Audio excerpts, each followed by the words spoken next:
And we're pleased this morning to have Nancy Raia, is it Raia? Right.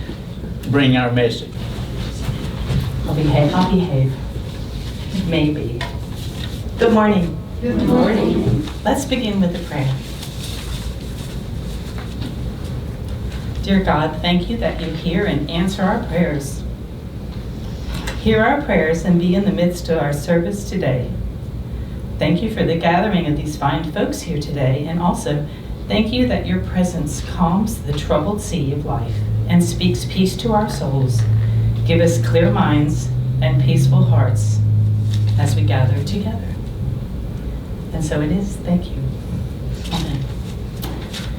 Today my talk, and I can already feel all the emotions. You're going to see the whole spectrum of emotions because that's what happens when you're using your gifts. Create the life you are meant to lead. I'm a creative being. So are you. So are you. So are you. Did you know that? Why, of course you are. We all are, every one of us. Are you using it? Are you using your gifts? Are you asking for guidance? Are you not sure if you are? Let's talk how to be in touch with your creative spirit every single day. That's what I'd like to speak about today. But first, my story. I believe that being a creative catalyst is a big part of why I am here. So many directions I could have taken, so many career choices, so many things I dabbled in over the years. That would be a whole nother sermon. But many things that I've done have led to where I am today. I create art and teach students from age, well, it just shifted a little, 2.5 to 103. It wasn't always an easy path to get to this part. Have you ever been at a crossroads? Yes? Who has? Okay, I was. My husband had a huge career shift. There's my husband, Joe. Hey, everybody. She's doing great. Keep going. And he is a speech teacher, you know, so if he starts going like this or wrap it up, you'll know it's how we talk. I'm watching the clock. I'm sure he is. I was at a crossroads when Joe had a big career shift involving a big move from Los Angeles to Chattanooga. We were still trying to sell our house in California. And suddenly we were in Chattanooga and we found ourselves living in a really small apartment with 2 small children, and I was feeling a little bit sorry for myself. Have you ever been there too? And I kept thinking, what in the world am I doing here? And how am I going to fit into my new scenario that I've just been picked up and tossed into?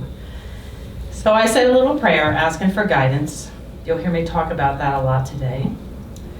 And next thing I know, a lady in the parking lot at the apartment complex came running over to me and said, God told me to come talk to you. Okay. I'm moving out today and I want to offer you 2 beds, a kitchen table, chairs, so many sofas. And then I found out she had cats, so that kind of ended the deal. But the bottom line is that was exactly the number of items that we had donated at the other end. So somebody was already offering to fill the void that we left behind because we had a budget for moving across the country. So we let a lot of things go so we could stay in our budget from his company. So I already knew God was already telling me, don't worry, you're being supported. It's coming in ways you may not expect. So the next thing I know, I took over getting the kids. Joe was already at his job. I was getting the kids into their new school, trying to get situated and we kind of settled down into a routine. But I still felt that emptiness, like, what am I supposed to do here? Because in California, I was really busy. I volunteered at the school constantly. I was volunteering to teach art, and I was volunteering to teach interpreting literature, and I was helping out with my parents because my mom had had a stroke. So I was really busy, and here I am in an apartment that took 10 minutes to clean because it was really small, really, really small.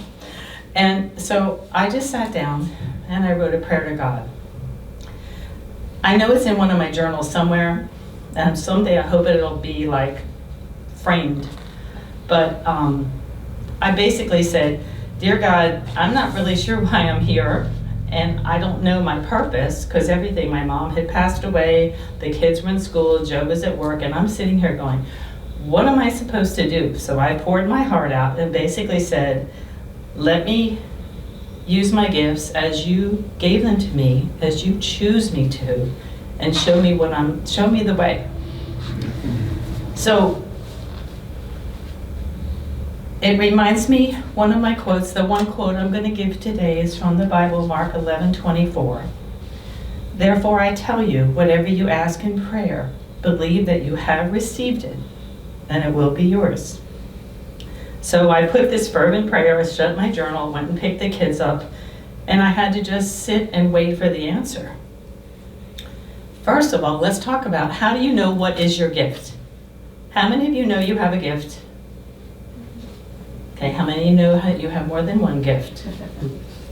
Awesome. Many of my students of all ages have no idea, no clue what their gift is. Your gift is something that comes so easily to you, you don't know why people are asking you, how do you do that? And because you're going inside, because I've always done that. Why are you even asking me that? That is your gift. Your gift could be when somebody says to you, how in the world do you cook an Italian dinner, Joseph Raia? And how do you make the marinara sauce with whatever's in the refrigerator? And people are asking for the recipe.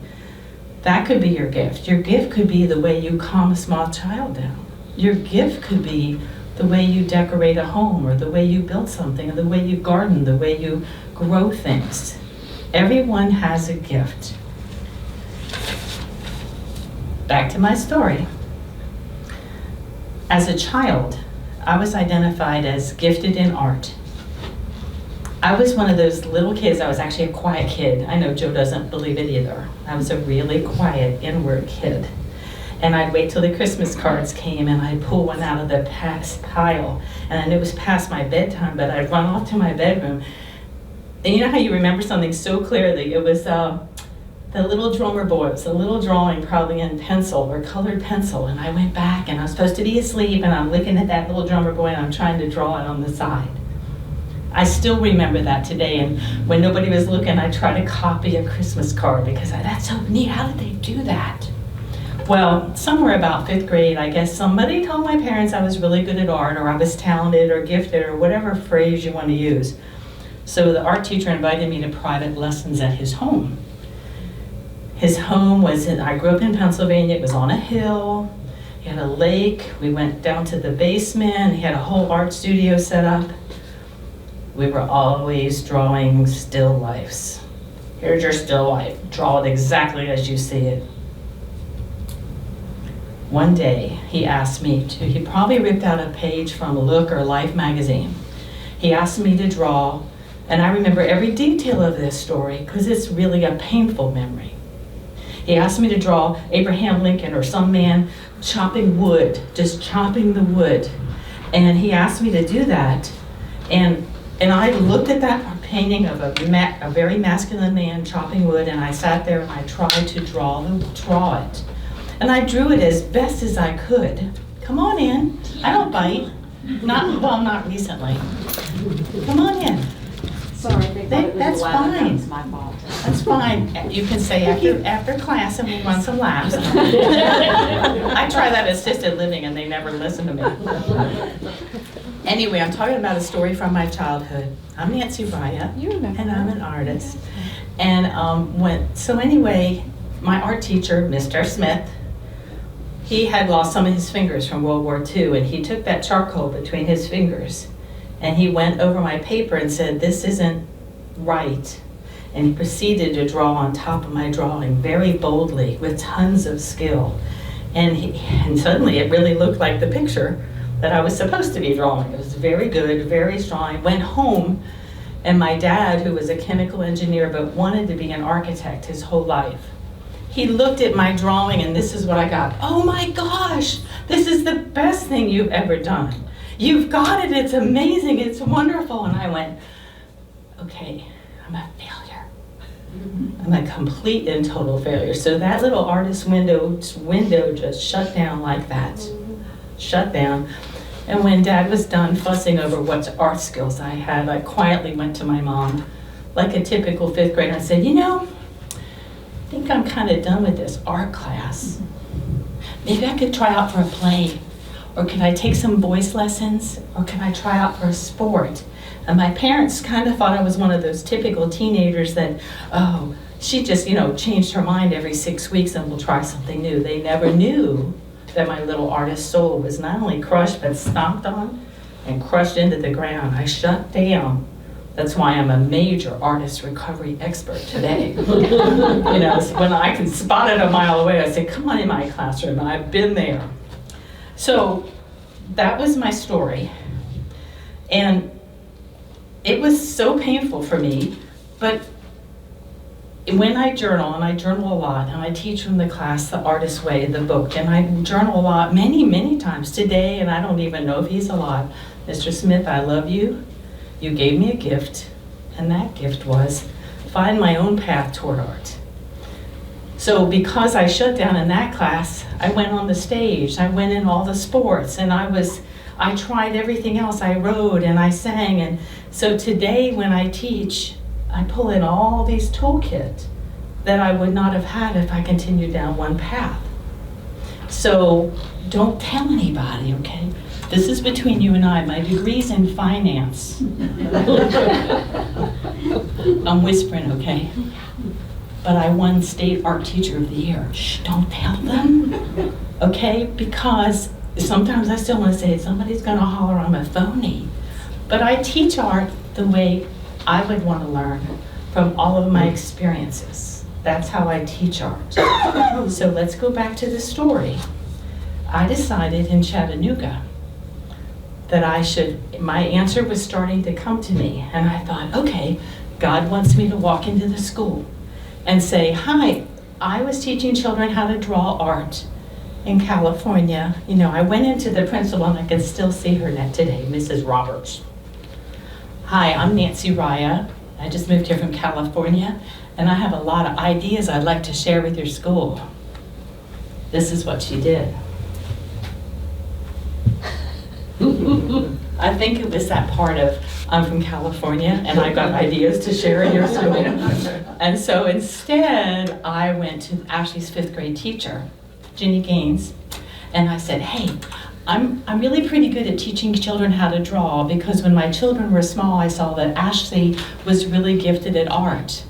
That's where I kind of reopened up my wound, because my daughter wanted to draw all the time.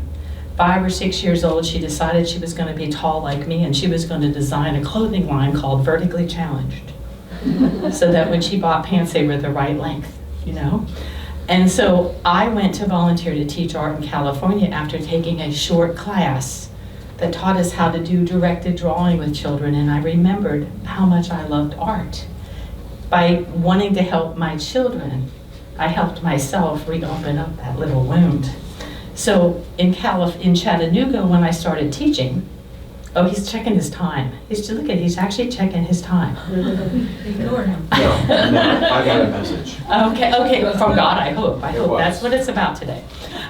Anyway, do you like that? I love that. So, anyway, what happened was, I went to the 5th grade teacher and I said, I have this skill, and she said, well, we don't have art at this school. I went, yes, I'm already in, And she said, in 5th grade, the kids always have to do a report on their state, whatever state they're in. I said, fabulous. And she said, some of my kids are poor writers. Maybe if you could teach them how to illustrate something from the state, they would bring up their grade. I said, we're in. We're going to draw the state flower. What is the state flower anyway? I really didn't know. So I learned it's passion flower. In Tennessee, it's the passion flower. I looked up some images of Tennessee, and there was a picture of a famous log cabin in Cades Cove. I thought, oh, the boys would love to draw a log cabin with the rock chimney and all that. And every one of those children got a better grade because they added the illustration, because I allowed them to open up another experience of learning. So I taught in that class, and I taught in Michael's class, and he was in 1st grade. And next thing you know, what happened when you have art in the schools, pictures started happening around the hallway. Next thing I know, the teachers were jealous, and the students want to know, when are we getting art? well, I don't mind volunteering 2 classes, but 23 was a little beyond my scope. Next thing I know, one of the teachers wrote a grant to the League of Women Voters so I could teach her the next few months of the school. That was 25 years ago. I have been funded since then. Because I wrote that letter. Hey, I don't have an art degree, but what do you want me to do? You know, like, I didn't even put a limit on that. Maybe he wanted me to perform or sing or dance, I don't know. So, since then, I want to tell the story of why I love, if I'm going to a school and I only have 1 grade level I can impact, I want you to learn to remember to think like a 2nd grader. If I go into school and they say, what grade do you want to impact? Because sometimes they would write me a grant to teach at a school and they'd say, you can have 1 grade level. And I learned real quickly, because when I was in Chattanooga, when they wrote that grant, next thing I know, I'm teaching 23 different grade levels. I had 5th grade 1 minute, and the next minute I had 1st grade or kindergarten. And then I realized it was the school in Chattanooga for all the disabilities too. Remember my degrees in finance? Okay, but I learned because I trusted, because I said a prayer, and I was being guided all along the way. I found out real quickly, if I turned around and drew on the board for the deaf children that had interpreters, if I drew this and I drew this, I turned around and the kids were mouthing, "Teddy bear." So after a while, they didn't need the interpreters and I didn't have to learn to sign. Some people think I do because I'm married to an Italian. So if I see one of my deaf students today and I go, oh, like this, that luckily it says, that's wonderful, that's wonderful. So in 2nd grade, when I go into 2nd grade class and I say, who in here is an artist? Most every hand goes up, maybe a couple are up. And then I'll say, who likes to color and draw and doodle in the border of your paper? I get more hands up. If I go in a 4th grade classroom and say, who is an artist in here? They turn around and point to 1 or 2 in there that they believe is gifted. The peer pressure is hit by then and they don't believe anymore. So I want you today with me, remember that you're still a 2nd grader in there. You can find it and be it. One of the things that I can honestly say from my experience, and I teach primarily from things that I've experienced, I know that art was designed by God as a form of worship. It's a form of communication that transcends all languages. It's the first and the last part of the brain to be functioning. I have worked with senior citizens in the veterans home. I've worked with people that aren't able to speak, but I give them materials. And next thing I know, they're talking fluently to me. They're showing me the ship they were on in Pearl Harbor. Well, maybe not that one, but they're showing me things from their past that tells me about them. So one of the clues I want to talk to you about today is the stages of creativity. Because I wish I could remember which book I read this about in, but I painted this years ago, but when I knew I was asked to speak here today, I thought, I want to talk to you about the stages of creativity. This hangs in my house, and when I'm ever in doubt, I stop and I stand in front of it, almost like a form of prayer to read the cycles. The stages of creativity. Okay, if you've never been my student, you have to follow on whatever I'm doing. That includes you, Sherry. You may be my student someday. Okay, the first step is, help me girls, come on. The first step is waiting. So do your hands like this. The first step is waiting. So waiting means you're casting out your line, you're waiting for that idea. This is the stages of design or creativity, but it implies a lot, crosses over to your spiritual life. I'm waiting for that idea, waiting for that prayer to God to go out and to be received. I'm waiting for that idea. Next thing you know, you're opening. You're opening up because it's starting to come in. Sometimes it's one idea, sometimes it's like 40 or 50. People have been there when that happens to me. So you're opening, and the next step is closing. You're starting to get an idea of which are the better ideas. And the next one is hold it. Hold it close to your heart. This is the idea that is true to you. The next one is releasing. Releasing. That's when Juicy Joe wants to leave the house because I'm going to paint for hours with such joy that I can't go any other direction. The next one is empty your soul. What do you think that movement should be? Somebody show me. Empty your soul. Empty your soul, maybe it's going up. Empty your soul. And the very last position, thank you, Tance, I like that too, straight up, empty your soul. The very last one is sitting. When I'm finished a painting, I just kind of sit there, and I don't want to say it's a smug pose. It's just kind of a confident, like, that really happened. All those stages, all those steps were allowed through me because, number one, I asked for help. I said a prayer. I trusted it would be answered, and it came through me. When I paint, I often put words on the big canvas where it's going to. And sometimes painting, how many of you are creative beings? I wish I'd see all your hands. How many of you have ever started to write something, whether it's a song? I know Dorian's a creative being. We have her lovely work all around here. Sometimes you get bottled up and you're not sure. When you start believing that that next idea is not going to come through you, that's when you have to remember that you're just in one of those steps.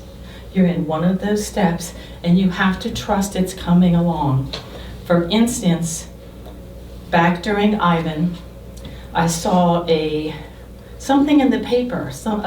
A college theater professor in Pensacola was asking for things for a stage design for monologues about Ivan. I don't even know how, it was probably in the Fairhope Courier. I don't even know how sometimes something comes across my path because people ask me all the time.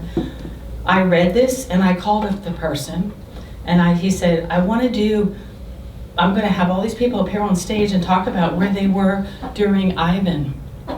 And I have these wonderful monologues written by students. I'm a theater designer, Harvard trained.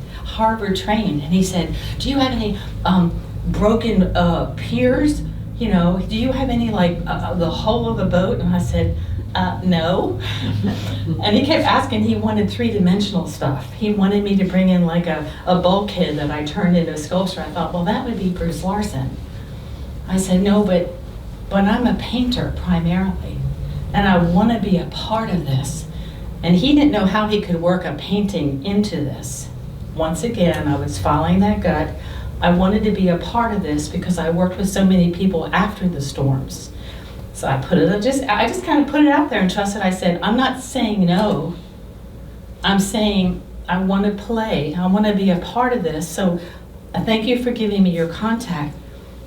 Less than an hour later, maybe 30 minutes later, who comes knocking at the back door of the Art Center, walks into me. He's since passed away, Mark. And he walked in and he said, Nancy, I have something for you. Mark was Jimmy Buffett's art teacher. Mm-hmm. And when he would tell me stories that when Jimmy Buffett would do his painting, he'd let him bring his guitar into class. So we had these great conversations.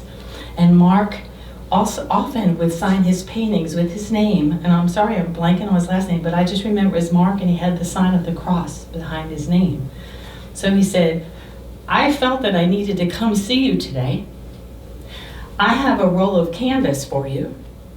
And I used to work for Denny Manufacturing when I wasn't teaching art, designing those big background dops for students to have their school pictures on.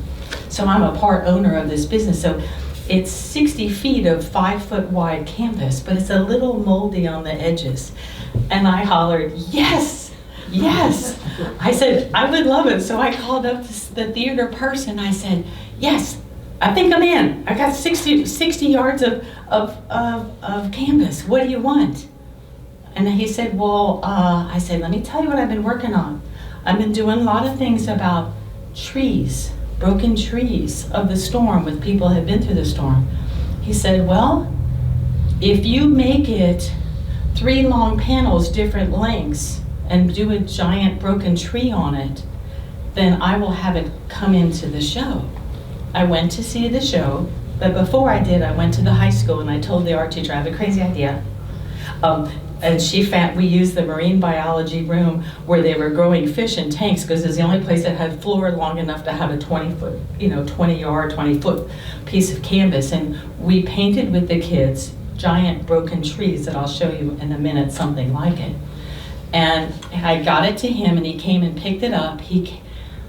I went to see the play, and there were people up there that had lost everything in Iowa. They were standing there, were doing monologues, and he had done a fabulous job with set design. He found somebody that had broken piers and broken car parts, and the whole, it just looked like debris all over stage. In the final act, he had mounted these giant canvases, and they flew in from the sides. So it was like the backdrops of the very last scene. And I went, man, that wouldn't have happened if I hadn't followed that thought or that little voice that was telling me, read this part in the paper, give this person a call. And when I said to him, I'm not sure how I'm going to participate, I just know that I am. So when you go through these steps in your life, I want you also to pay attention when you have a gut feeling and you think you should do something, act on it. If you trust and you believe that you're being led to use your gifts, act on that too. I brought just a couple things, as everybody knows. Normally I never write a thing. I speak often to get my funding. So I usually just walk in and start telling stories with my visuals. When I work with veterans, here's this kind of broken tree, but imagine this 20 feet long. Okay, so I would have people, whether they were cancer survivors or hurricane survivors, they would draw tree with tape, and then we paint the background, and then when you peel the tape off, you get the white. Okay, so I've done that with all kinds of children or people that have been through brokenness to great success. When I go to the veterans home, I have to throw a little humor in because God allows me to use it a lot. I actually think it's okay.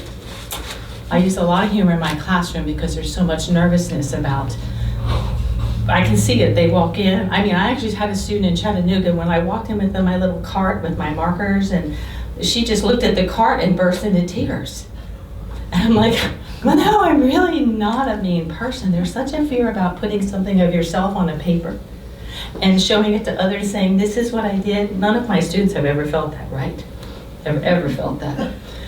And so this little girl, I was drawing a flower, and she painted a flower, and she was in tears. She put her head down and sobbed on it, didn't want to show the rest of the class. So I asked the teacher, can I have her at lunch? Can I have 10 minutes with her? In the meantime, I skipped my lunch. I ran to the library. I got a book on Monet, and I showed her, you're exactly right. You didn't paint your flower like mine at all. But let me show you who you did paint just like. You look just like Monet. And I said, I'm just your art teacher that showed you how to draw it like this. You painted like one of the world masters. I said, whoever ever told you you couldn't draw? She burst into tears. This was first or second grader. She said, in Sunday school, somebody told me I just did nothing but scribble scrabble. And from that moment on, it limited her ability to feel that she had the power and the strength. Do you like how I got that in? The strength to be a creative being. So if I go to the veterans home, I try to infuse a little bit about science, because a lot of the people there have had vast careers beyond the service. So one day I was going to present backgrounds like this, and maybe, and we were kind of headed toward a supermoon, but I had giant backgrounds prepared, and I was going to let them draw, with the Cool Whip bowl, which they argued with me. Why is it such a big bowl? Because the supermoon is a certain percentage larger than it actually appears. Well, one gentleman, he took the background that looked southwestern, and he painted on it. And I went over and I said, next thing I know, he added a coyote on the top. He added all kinds of things, and I said, oh, where did you live? Did you live in Arizona? Did you live in the West? And he kind of looked at me and he said, well, ma'am, I live in Texas. I said, oh, what did you do there? And he said, well, my territory was from El Paso to Amarillo.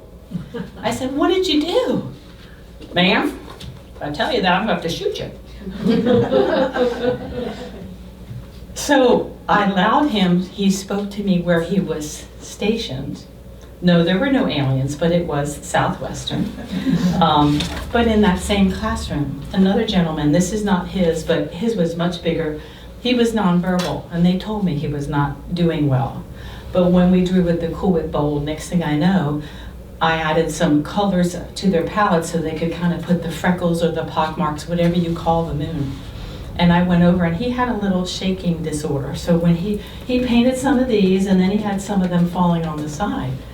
And I went over, and I would never say, let me show you how to do it. Man, we know where that lasted, right? I said, tell me about it. And he said, that's the man in the moon? No, that's the men in the moon. They know we're coming, and they're jumping off. The young male rec director, who was a student there, he was an intern, he came over like shaking his hands like, do you know who he is? I said, no, I don't, I just met him today.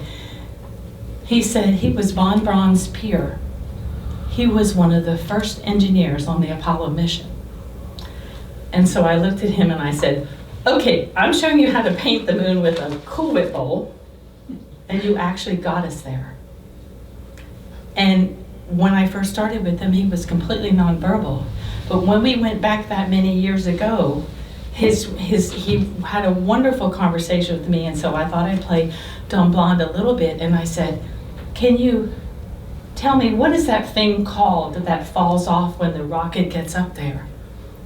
Remember, 10 minutes earlier, he wasn't speaking at all. He looked at me seriously and he said, it all depends on what generation you're from. So we drew a little rectangle, an afterburner, I guess I put what generation I was in, whatever he called it, and we had it bouncing off the end. And I have lots more of these, but I don't want to run over. But I'll show, okay, you want one more? This is how I might teach someone who is, and this is how, let me rephrase it. This is how God and I teach together. I met a student that was recently blinded at the Deaf and Blind School, and he wanted to make something for Mother's Day, and he was just there. And I do a prayer when I drive to work. It's usually something like, Dear Heavenly Father, come with me today and help me use my hands, my heart, my voice, my paintbrush. Give me what all you can give me to assist me through the day. And I thank him and give gratitude. At the end of the day, I do another prayer. I had no idea that's what was planned, but I'm most grateful for what we did. So I thought if I could have this child do establish a flower with some sticks and maybe have a center of the flower. This was my sample. He was such a brilliant student, 5th grader, newly blinded. He was like, oh no, that's like 2nd grade, blindly. He took some of the popsicle sticks. He wanted to have his structure off-centered. So he built some sticks to have the buttons coming out off of the paper, and he insisted that I find for him the pink and purple buttons in my toolkit, because those were the colors of his mother's favorite colors. So that's kind of what I wanted to share with you today. And when you're ever in doubt that God is with you, and you're probably wondering, aren't you? I just want you to know this is a mighty buy. This is a mighty buy. There's actually 2 of these for $1 at Dollar Tree right now. When I was with deaf and blind children and a child was in a wheelchair, she was painting on the table. They were painting these large wooden cutouts, and she and a partner were painting a cutout of a giant butterfly together. Her friend was painting or rolling something, and the girl I was working with painted something in front of her, but we couldn't move it around because her friend was painting elsewhere.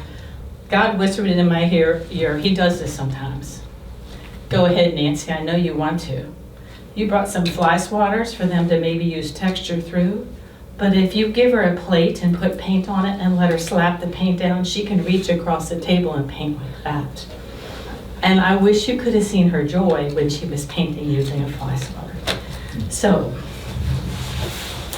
my last one, and then we're going to do a meditation. Oh, well, I guess so. When I went to, once again, here's the trees. I'm mesmerized by the trees. When I went to work with a school in Chattanooga, no, when I went to work with a school in Holt, up near Tuscaloosa after the tornado. I had worked with children for 5 days. Sometimes I just wake up in the morning and I'd go to my boss and say, I'm going to work with children that went through the tornado. I'm not sure how I'm going. I'm not sure how it's funded. I'm either taking vacation in my personal paints, but I know I have a place to stay because Joe already had a hotel room for business he was doing there. So I said, I'm going. I started making the process to go there. Next thing I know, a lady came in the next day and left a check for Nancy's program, not knowing I was going. So when I worked with the children, one of the last things we did was we left some murals when they went to build their new school. And so we taped out, we taped out these trees like this, kind of like that same process. And these are some of their school colors. Well, one of the last things was this young girl came to me and I told them just kind of scribble and just do some little edges in the trees. And she said, oh, can I please put some words in mine? Started to say no, because I didn't want it to be, I don't know, I guess I didn't want it to be silly something, or everybody wanted to write words. So I said, well, I didn't say no. I said, what would you like to write?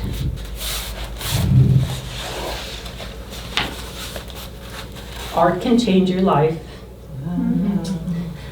This girl had never had an art class before. She said she and her family members held together as their roof flew off and all the walls blew off of their house. And when she and her daddy and her mommy went to walk up the street to CVS, it was 5 minutes away. It took them an hour because they had to climb over debris and dead bodies on their way to get where they were. And this changed her life so much. She was a gifted artist. She drew on, kept giving her supplies and materials. She drew on just notebook paper, drawings of all of her classmates and the careers they were headed to leave with their teacher. So you never know when. Today I want you all to go out and use your gifts as you see fit. Here's the steps of the cycle. I'll be happy to go through this with you after service, but I'd love you to come up and look. I want you to use your gifts as you see fit. And remember this, as you walk through life, I want you to see the world through the eyes of an artist. Find the beauty in all things, and when it's sometimes hard to find, create it from within yourself.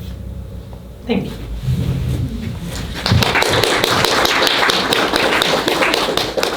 We're going to go to a guided meditation. So, I'm going to have some music, and I'd like you to sit up nice and straight.